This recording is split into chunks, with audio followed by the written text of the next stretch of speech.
हमरा चाही तोहरे चरणवा कि शिव गुरु हमरा चाही तोहरे चरणवा।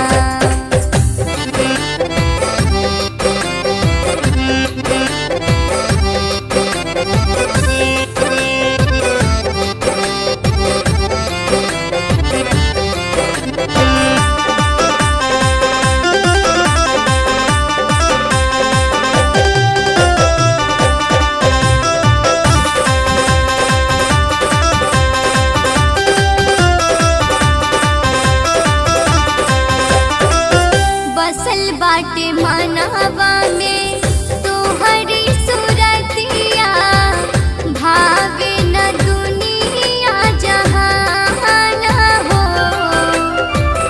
आठों पहर करी ध्यान दिन रतिया इहे बाटे हमरे अरमान हो।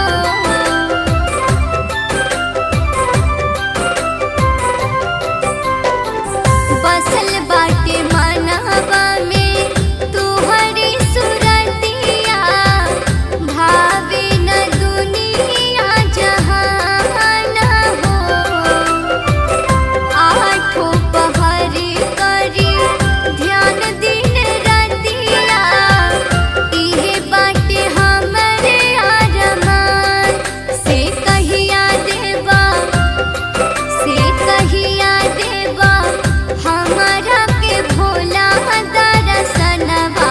से कहिया देवा हमरा के भोला दर्शनवा कि शिव गुरु हमरा चाही तोहरे चरणवा कि शिव गुरु हमरा चाही तोहरे चरणवा।